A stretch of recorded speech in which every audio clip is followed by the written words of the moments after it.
تا کجا خوانده بودیم؟ فرمولا رو خواندیم. اینجا میایم اینو فایلش رو باز میکنیم. کامپیوتیبل فایل کنیم.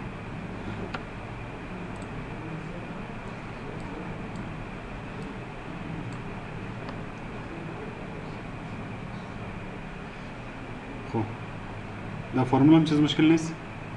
کار کردیم؟ این رو کار بکنیم، فرمولا رو کار بکنیم. اگه جای مشکل داشتیم باز پس پرسان کنیم. اینجا هم خواندیم نه؟ در اینجا هم خواندیم در چند تیبل استفاده کردیم، اینجا هم استفاده کردیم. خب میایم مال مینیوش هم میخوانیم، فرمولا مینیو. این فرمولایی که ما کار میکنیم، مثلا یک چند عدد ما جمع میکنیم، مساوی نوشته میکنیم، چی میه؟ سنسای کجا چقدر زیاد فرمولا میه. این فرمولا کلش از اینجا هم استفاده کرده میتونی، هم اینجا میتونی و هم از طریق مینیو میتونی. مثلا اگه ما میخوایم که یا را جمع کنیم، اینو مساوی نوشته کردیم، یا هیچ اینجا میای سعی که اینجا سم کلیک میکنیم. این فرمول خودشون رو جای سلکت کرد، انتر میزنید تا که چیش بیه جواب شد. این فرمولا که ما شما در اکسل داریم کلشان اینجا هستن. بر مختلف چیزا مختلف فرمولا داریم. ما اون که زیاد ضرورت میشه در دفاتر و در ادارات زیاد استفاده میشه وایش خواندیم. دیگه کلش که هستن اینجا هستن که باید نظر به ضرورت وقت که ضرورت میشه باز شما استفاده میکنین. از کلشان حال خواندم نمیتونیم به خاطر که از مختلف بخش ها هستن، کلش از یک بخش نیستن. مثلا این رو ما خواندیم چون این بسیار ساده فرمولا هستن، در دفتر در جای استفاده میشه کانت یا ریسنتلی یوز اون فرمولایی که آخر در وقتای نزدیک استفاده کردم باشی. مثلا این فرمولا هستن که ما در ریسنتلی استفاده کردیم. ریسنت چی مانا؟ نزدیکتر، یعنی دیروز استفاده کردی، برای روز استفاده کردی. در نزدیکا که استفاده کرده باشی او ریسنتلی یوز میگه. فاینانشل کلی فرمولای چی هستن؟ حساب کتاب هستن. کسایی استفاده میکنه که حساب کتاب یک اداره را پیش میبره، دیپارتمنت فایننس را پیش میبره، و از فرمولا استفاده میکنه که ما شما یگان تایش از یا خواندیم کلش وقت میخوانین وقتی که فایننس منیجر یا در فایننس دیپارتمنت باشین ضرورتان شد وقت میخوانین. لاجیکال اند و اف و یا را خواندیم نات اگه یادتان باشه نه که با خاطر لاجیکال مثلا ریزلت جور میکردیم میگه تو کی پاس است کی فعل است چیزا. دو صورت از کدام فرمولا استفاده میکردیم؟ از اف اور نات این چیزا رو خواندیم. باز ببینینش. تکست فرمولا به خاطر چی هستن؟ به خاطر تکست هستن، خط هستن. مثلا باز فرمولایشان ما خواندیم که مثلا لوور چی کار میکرد؟ اگر یک جمله با حروف کلان نوشته شده باشه با حروف خرد میساخت.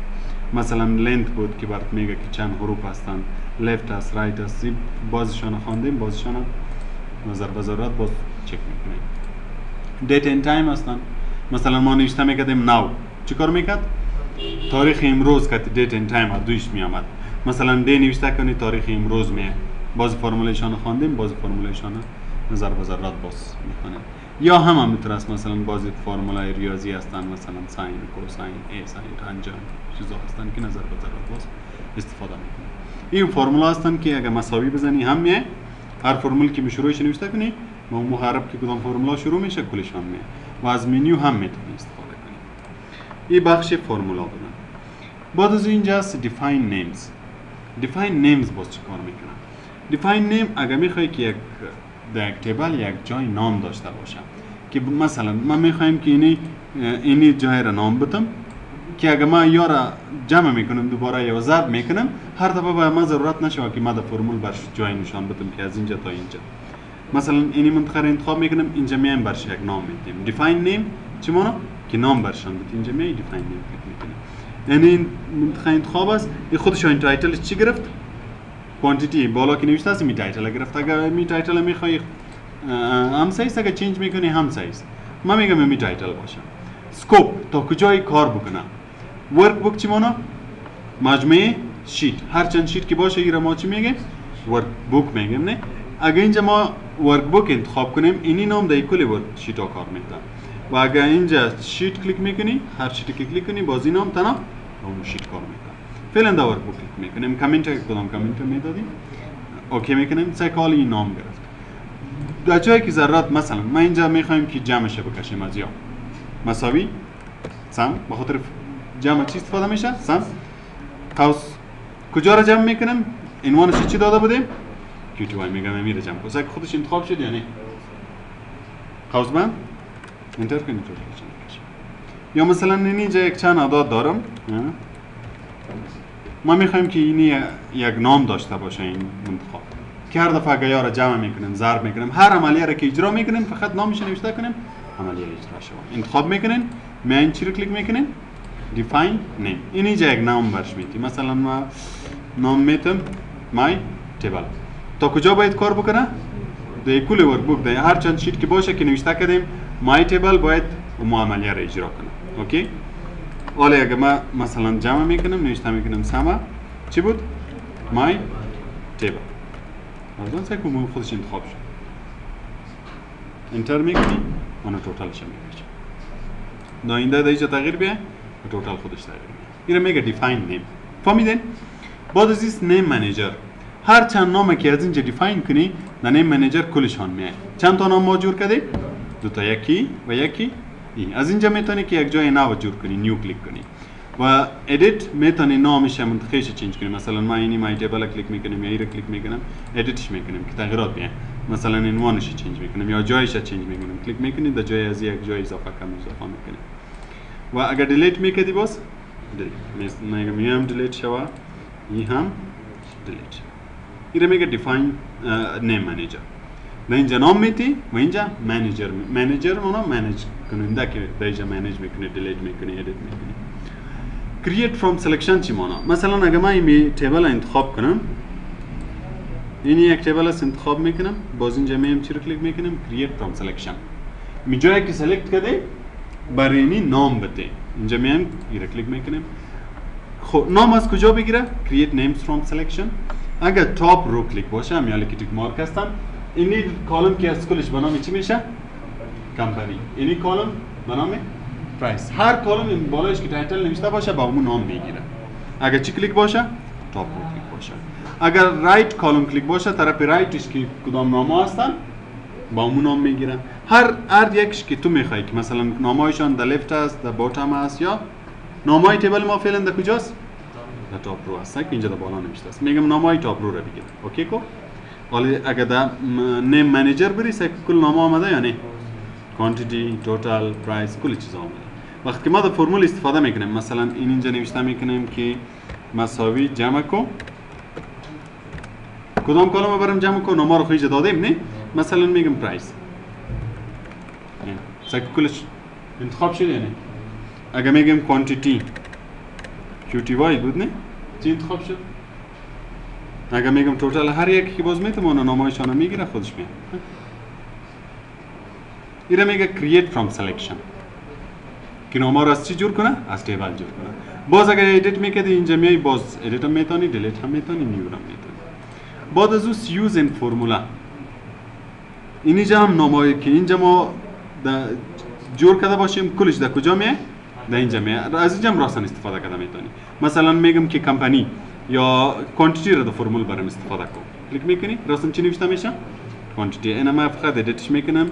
اینجا کاتشون چیز اضافه میکنم.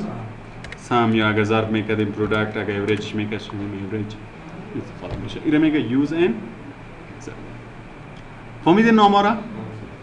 بعد از اون استرس دیپندنت و استرس پرسیدنت مثلا باش که اینجا این فرمول پس جور کنیم مساوی سم نوشته کنیم یا را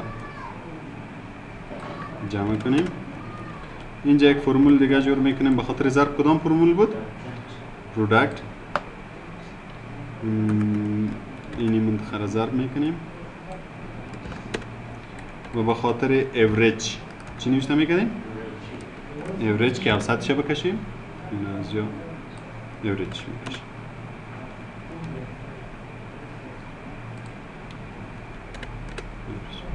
سرینی عدد چند فرمول استفاده شده؟ اگر میخوایی که مثلا ما یک وقت سر این فرمول ما سر این فرمول که سر میمانم میگم برام نشان بده که اینی فرمول یا اینی عملیه که اجرا شده سر کدام عدد اجرا شده. اگر میخوای معلوم کنی بعد از چی کلیک میکنی؟ پرسیدنت برات نشان میده اینی فرمولا از کدام اینی عملیه که اجرا شده سر کدام عدد اجرا شده؟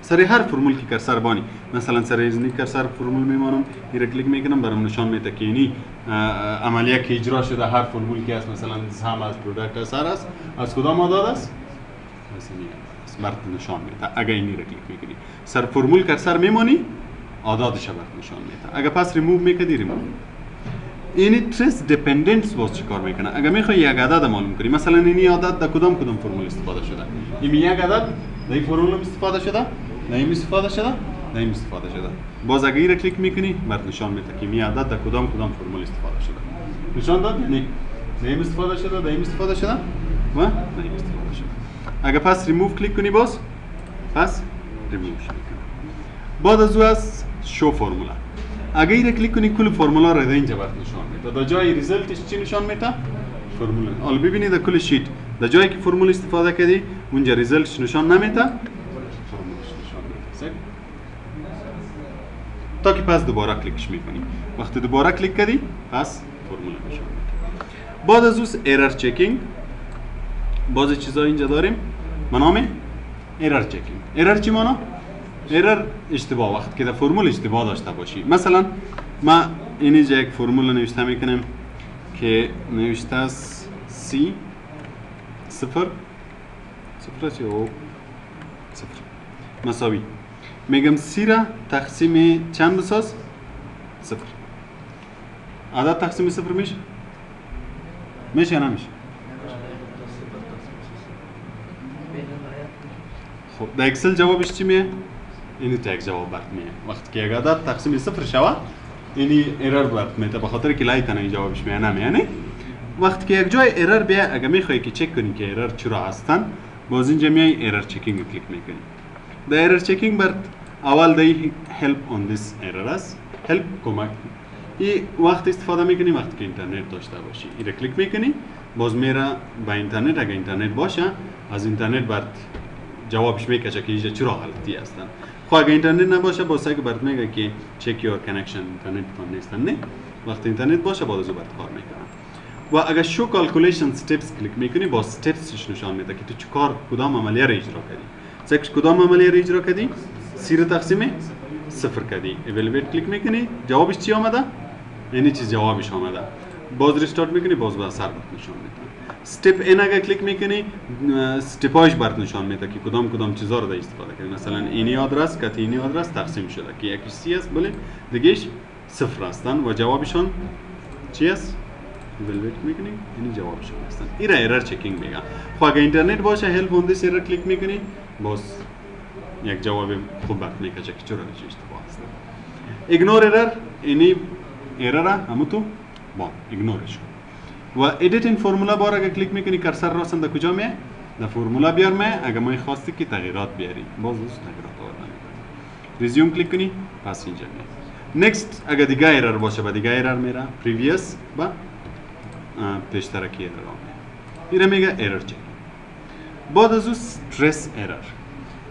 تریس ایرر باز چیکار میکنه مثلا یک جای من یک چند عدد دارم یکی دو یعنی این رنج جمع میکنم مساوی بدون سم یعنی ایره کلیک میکنم جمع ایره کلیک میکنم جمع ایره کلیک میکنم جمع این جایی که فرمول هستن جایی که فرمولا رو نوشته کردیم چند است h 37 میرم کاتش نوشته میکنم یا کلیک میکنم در جایی که جوابش باید بیا مثلا میرم یا اشتباه یا خاص مثلا فکر کنم اشتباه یا آدرسم باش داری وقتی که انتر میزنی اینجا برات یک مسیج میاد که اینو تو یک مشکل داری اگه اوکی کنیم جوابشون چی میاد صفر میاد چرا به خاطر که جای خودم برش نشان دادی بعد از او اگه میخوای مثلا در یگان وقت اینو تو کاتینو تو یک جای اشتباها جایی که جواب است او آدرس هم کاتش نوشته میکنی اگه دیدی که جوابش غلط آمد اگه میخوای که بفهمی که جواب از کجا چرا غلط است نه بعد از اون میای چی رو کلیک میکنی تریس ایرر تا که برات نشان بده که ایرر از کجا آمده باشه که آدرس رو چنج کردم اینجا میای چی رو کلیک میکنی تریس ایرر دا تریس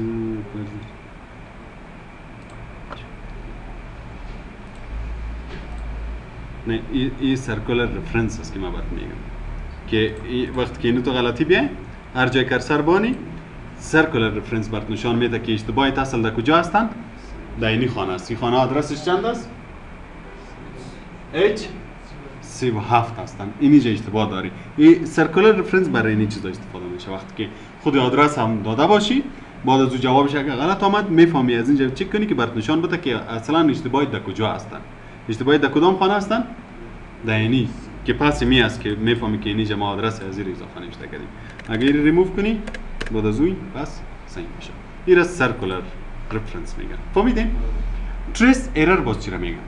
تریس ایرر اگه ما چند جای مثلا اینی یک تیبل است، باشه یک تیبل دیگه جور کنیم. اینجا نوشته است نیم، اینجا نوشته است مثلا سالری. باشه اینجا این قسم یک تیبل داریم. این یک تیبل است که اینجا چی آمده؟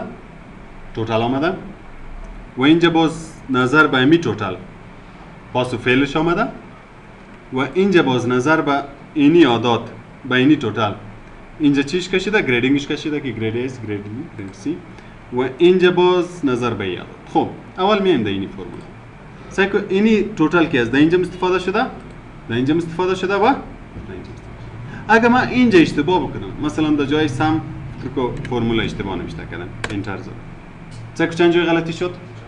اینجا هم شد، اینجا هم شد. چرا اینجاش چرا شد؟ به خاطر که ما کجا رو نشان داده بودیم؟ در اینی فرمول هم استفاده شده، در این فرمول هم جای از استفاده شده. از این خاطر وقتی که اینجا اشتباه شد اونجا هم چی میشه؟ اشتباه میشه. باز اگه میخواستی معلوم کنی که مثلا اینجا که اشتباه آمده از کجا آمده، اینجا کرسر میمانی باز میای چی رو کلیک میکنی؟ تریس ایرر. باز نشان بده که این ایرر از کجا آمده؟ از اینجا. فهمیدین؟ وقتی که یک فرمول ارتباط با دیگه فرمول داشته باشه، ارتباط با چندین فرمول داشته باشه، باز اگه یک جای اشتباه آمد کلشان چی میشه؟ کلشان اشتباه میشه. باز اگه میخواستی که اصل جایش معلوم کنی که کجای اشتباه هستن، بعد از اون چی رو کلیک میکنی؟ تریس ایرر را کلیک میکنی تا که برات نشان بده که کجاست. اگر ریموو میکنی پس ریموو میکنه. فهمیدین یارا؟ خب بعد از اون از فانکشنز evaluate فرمولا، اینی evaluate فرمولا و اینی ایرر چکینگ تقریبا یک چیز است. اینجا میتونی مثلا ایرر باشه از ایرر چکینگ evaluate کنی و اینجا میتونی. اینی بود تریس ایرر و evaluate اینجا نیستن، آپشن شاید داشته باشن اینجا نیست. خب از اینجا evaluate کردم میتونی بیشتر که اومدم نه. در فرمولا غلطی است اشتباهه کلیک میکنی evaluate میکنی تا چک کنی که چی اشتباهه. مثلا اینی فرمول داست استپ این کلیک میکنی، استپ هایت نشان میده که از کجایی را گرفتی؟ از سم از این آدرس گرفتی؟ استپ اوت پس جوابشان اینی چیز آمده. اینی را ایوالویت میگه که کل استپ های فرمولا را برات نشان بده که کدام چیزا شده، کدام چیزا ریزلتش آمده. اینی ریزلتش است و اینی فرمولت است که اینی نیم آدرس از این ببینید اشتباه هستن. این را ایوالویت میگه که بس فرمولا رو ایوالویت میکنه. فهمیدین یارا؟ بس همین قدر یا پیش بریم.